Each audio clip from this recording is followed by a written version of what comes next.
ini sekarang bapak-bapak kita, ibu-ibu kita ya yang bertani sekarang itu sudah sangat-sangat tua, butuh regenerasi. Dan jangan sampai regenerasi yang mereka harapkan itu tidak sehebat mereka.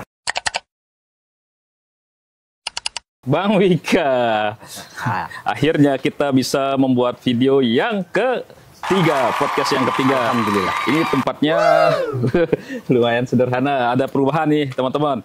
Ada airnya, disediakan air. Ini bukan di endorse sama Narmada. Terus ada tulisan ini sudah mulai kita hiasi ya tempat sederhana ini. Jangan lihat sederhananya, yang penting apa yang disampaikan. Jangan dibanding-bandingkan dengan ruangan podcast para yang konten kreator yang besar. Yang penting apa yang kita sampaikan. Apa pembahasan kita hari ini, Bang?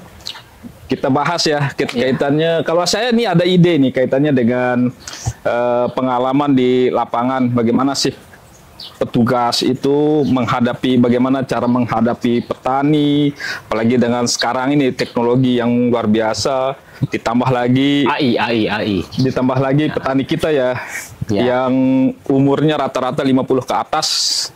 Ini luar biasa sekali. Ini pasti ada tantangan. Seperti apa Bang Wika melihatnya di lapangan? Iya, terima kasih Pak Saf. Ini yang video ketiga saya selalu diundang ya. Terima kasih sebelumnya.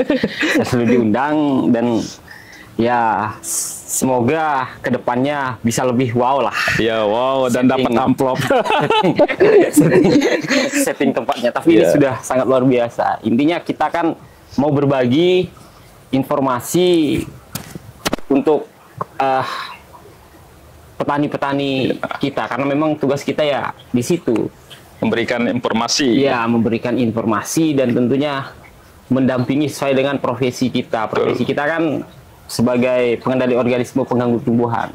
Saya pengendali organisme pengganggu tumbuhan, POPT. Ini Bang Wika ini sebenarnya dapat dua kekuatan. Dia pengendali tanah, orang ilmu tanah kan, sekaligus pengendali organisme pengganggu tumbuhan, dua kekuatan. Iya, alhamdulillah ya, karena memang ya begitulah. Ya kayak avatar gitu. Ya, bukan pengendali air, pengendali api, pengendali angin, bukan. Kalau itu avatar.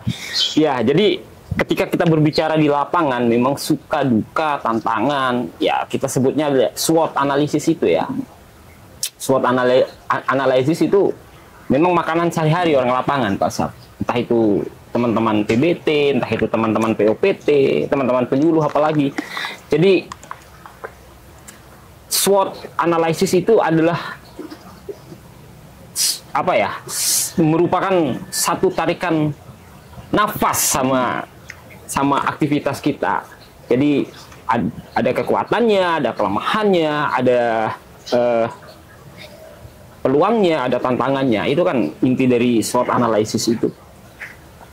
Nah, ketika kita di lapangan seperti yang disampaikan sama Pak Saf tadi, kita menghadapi petani-petani, saya belum dapat datanya, tapi ketika saya di lapangan itu hampir 70%.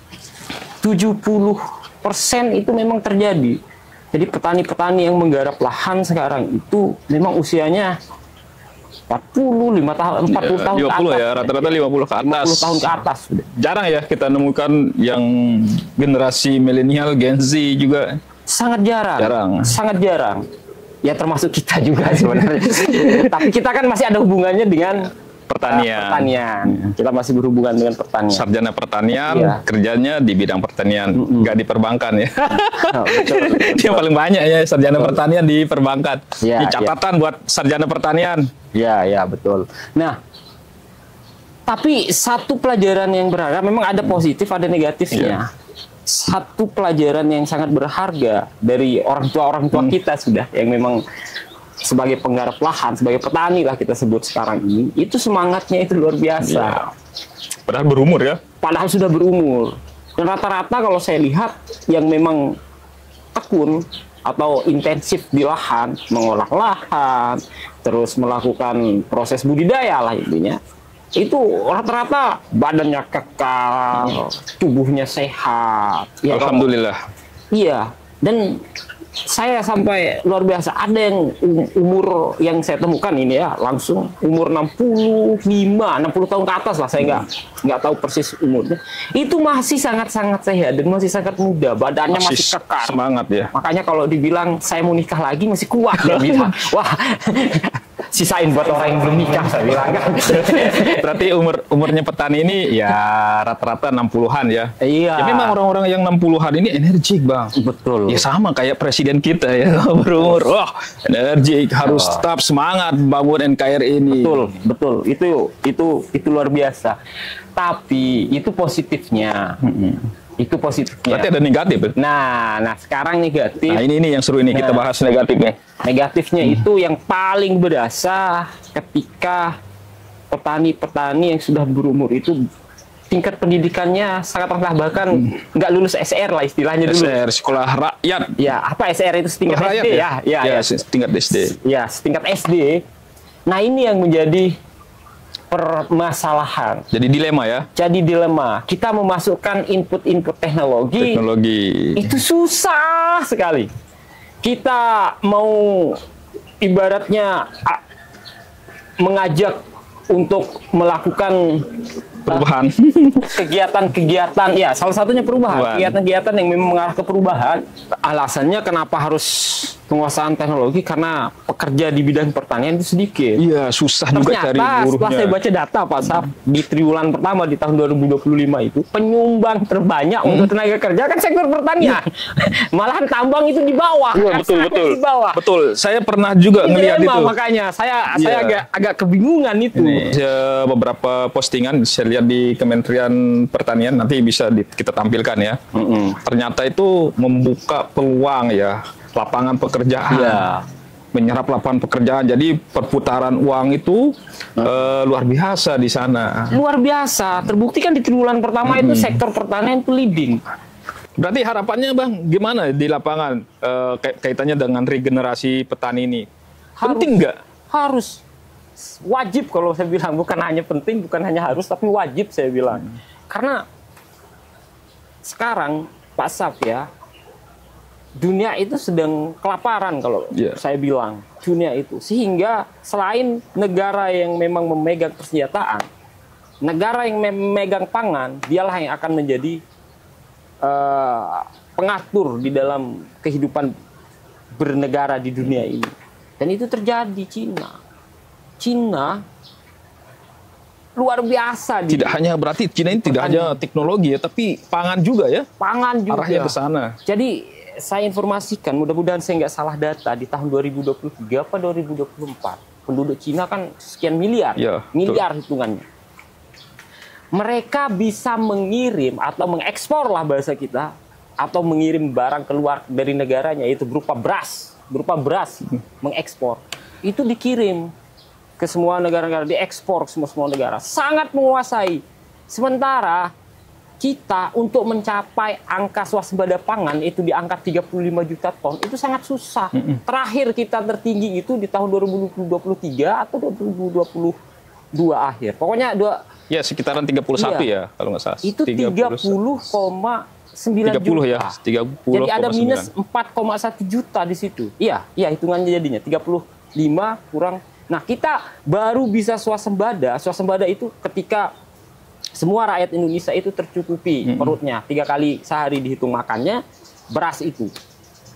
Dihitung-hitung 35 juta ton. Nah, sementara yang tertinggi itu di tahun 2023 dengan pembangunan bendungan dan lain sebagainya, irigasi diperbaiki dan lain sebagainya di tahun itu hanya mampu 30,9 juta ton. Dan itu pun dengan angka itu menteri yang terdahulu sebelum Bapak Amran Sulaiman yang sekarang itu dapat reward banyak kan, dapat penghargaan langsung. Dapat penghargaan.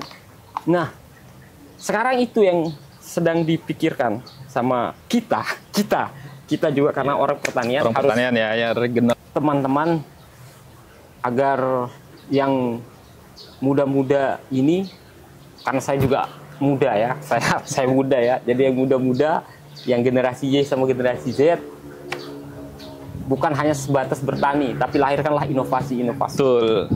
Generasi Y sama generasi Z ini cuannya sedikit, cuannya kecil. lebih enak di bank, Iya. lebih enak di ini kerja di ruangan ber-AC dan lain sebagainya. Kalau sudah berpikir seperti itu, ya Nggak bisa. saya nggak komentar itu. Saya nggak bisa komentar itu. Kalau sudah berpikir seperti itu, kenapa nggak dari dulu kuliahnya di ekonomi? Iya betul ya, sarjana pertanian kalian ini.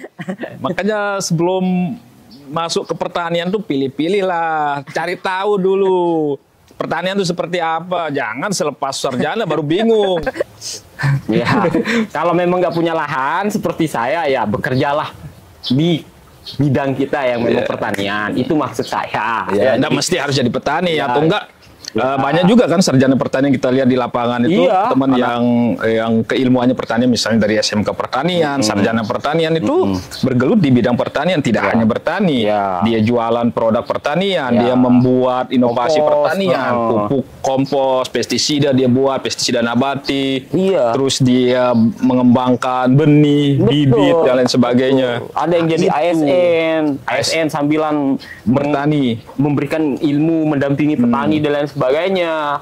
Pasti dia juga melakukan riset-riset, percobaan, trial-trial. Nah ini buat teman-teman, kembali lagi nih buat teman-teman yang masih duduk di bangku kuliah. Ingat tujuannya apa itu. Kasihan ilmu yang sudah didapatkan, apalagi sudah riset lagi ya. Iya. Nah itu ya pentingnya regenerasi petani. Jadi ini sekarang bapak-bapak kita, ibu-ibu kita ya yang bertani sekarang itu sudah sangat-sangat tua, butuh regenerasi. Dan jangan sampai regenerasi yang mereka harapkan itu tidak sehebat mereka. Mereka Betul. pasti menginginkan lebih dari mereka. Betul.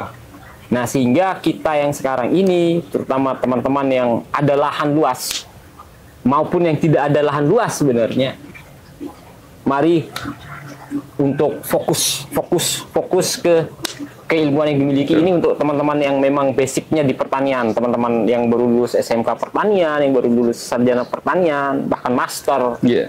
bahkan doktor, ya tolong kalau memang nggak bisa bertani, kasih kita Betul. inovasi yang kita Ya kalau nggak inovasi ya udah kaitannya dengan masukan lah. Nah, betul, masukan. Masuk. Oke, mungkin itu Ya.